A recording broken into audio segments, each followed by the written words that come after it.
What I'm doing in this video is I'm doing endodontics on a bicuspid that was abscessed through a porcelain to metal crown bridge from the molar to the bicuspid. If you want to get patients that just love you and will drive a long way to come to your office, if you can give painless and profound local anesthetic, that's a very good starting point. Now you'll notice a little bleeding down here. I'd done a gingival graft at this same appointment, and so there's a little bleeding still on the gingival tissue. I did a periderm soft tissue graft. See a little bleeding back there. So I'm not putting the clamp on the graft. This rubber dam technique is fantastic. You'll find if you use this technique, you'll find yourself using the rubber dam for almost anything. I often use it if I'm extracting a tooth. You can watch that video in the library of dentistrymasterclasses.com.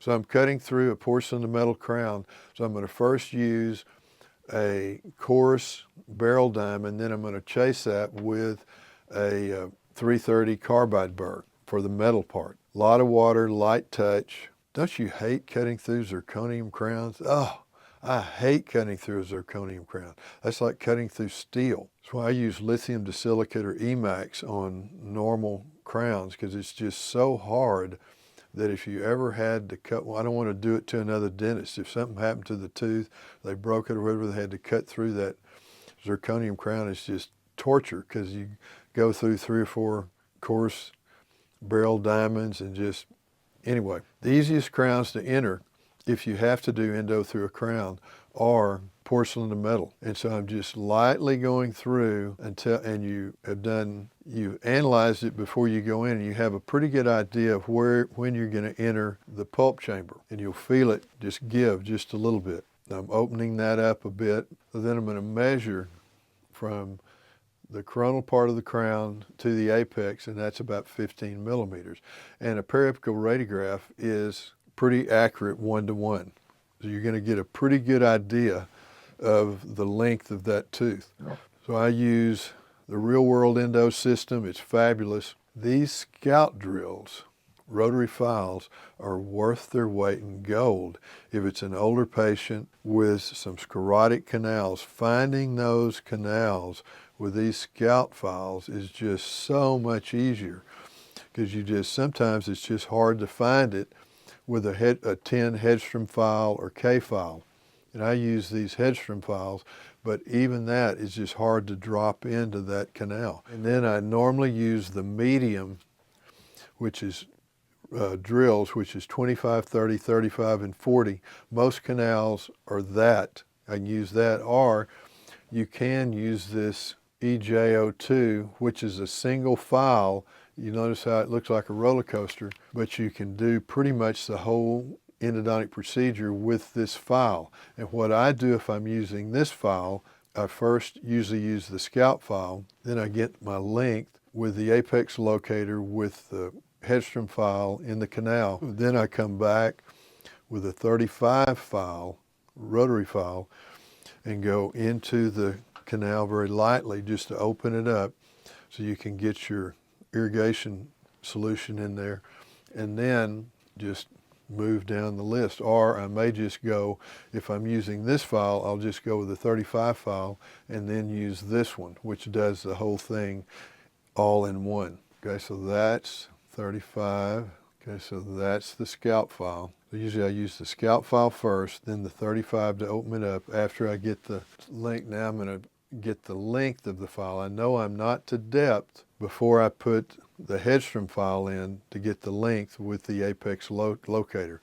So the first thing I want to do is get to approximate depth with my scalp file. Then I'm going to come back with my 35 and open that up, and then I'm going to come back with my 10 Hedstrom file, and that's the one I get the length with the apex locator. So here's the Hedstrom file, here's the apex locator. Very handy, and you want that to be about 0.5 from the apex.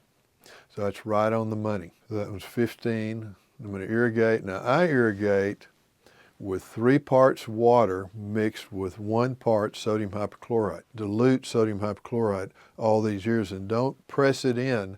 I just put it in this large syringe and just squirt it kind of generally into the pulp chamber, not forcing it down into the canal. It'll soak down into the canal. And just clean it with the file. I like the Hedstrom because they clean real well. So this is the 35, and if that'll go to depth, that may be the only one you need. Now this is a 40, and so the way I do it, if I want to go 35, is I go first with the scalp file, define the canal, and go approximately to depth measured on the radiograph. That's number 1, the scalp file.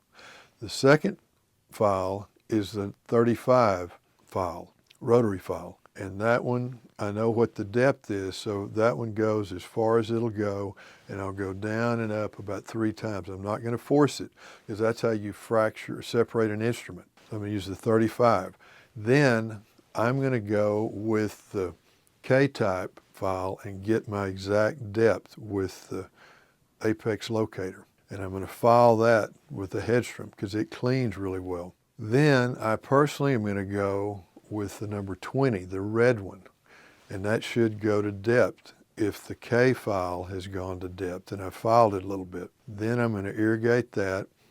Then I'm going to use the blue one, which is the red one's the 25, the blue one is the 30. Do the same thing, then go back to the 35, and that may be all you need. Hello, this video is a small portion of a complete comprehensive video. If you'd like to see this complete comprehensive case and many other complete comprehensive cases, click on the link in the description below. The gutta-percha cone is not the primary thing, it's the sealer. The gutta-percha cone is just to push the sealer into all parts of the canal. That's why the irrigation is so important, irrigation and filing. When the gutta-percha cone goes down into the canal, it forces the sealer into all parts of the canal. So you don't have to have a real tight gutta-percha cone in the canal, and I've done it that way for 35, 40 years. So I'm irrigating. This doesn't have anything to do with the local anesthetic. It has to do with the 30 gauge needle. The only reason I'm using local anesthetic because it happens to fit the carpule and the needle fits into the canal. I'm not putting pressure on it. I'm just irrigating out any debris or any of the 3-to-1 water to sodium hypochlorite. Then what I'm going to do after I've done that, I'm going to take my air syringe and just kind of blow it a little bit just to get the bulk of water out of there so it doesn't soak up my paper point immediately. Then I'm going to put, if I'm going to fill it with a 30 gutta-percha cone, I'm probably going to use a 35 paper point, and I'm going to use 2 or 3 of those to dry it out. See, this is remember I filed it, my final file was a 35 rotary file, and this is a 30 gutta-percha cone, one size smaller, because it's not the cone that's the important thing about filling the canal. It's the sealer that it forces into all parts of the canal. So I'm going to take a radiograph of this. Okay, so I'm going to irrigate it once again, just for good measure. You don't have to. Just be sure everything is nice and clean. Paper points. Blow the air first just to blow the bulk of the water out of there, the fluid. Then I'm not putting pressure on this BC sealer into the canal. I'm just squirting it into the top of the canal, and I'm going to let my gutta-percha cone carry it to the bottom of the canal. If you put a lot of pressure on it and fill the canal with the BC sealer, your gutta-percha cone may not get to the bottom of the canal, which should be about 1/2 millimeter from the apex. Then I'm going to put my cone in there, and I'm going to move it up and down and just move that sealer down the canal. Then I'm going to sear it with this EndoPro burner and then pack it, not real hard, just pack it in with these pluggers. These are the sizes I use primarily. Then I'm going to put a little bit more sealer on top of the plugged gutta-percha cone. just to even out the top, just for aesthetics. Just when you take the radiograph, after you put the buildup in, it makes everything nice and smooth and you don't have voids in there. Just a little bit of that, then I'm going to fill it with IRM, and I've used this forever. It's a great buildup material because it's easy, it gets hard, and people say, oh, you used IRM, your crown and bridge or your cement or your composite won't set. It will set.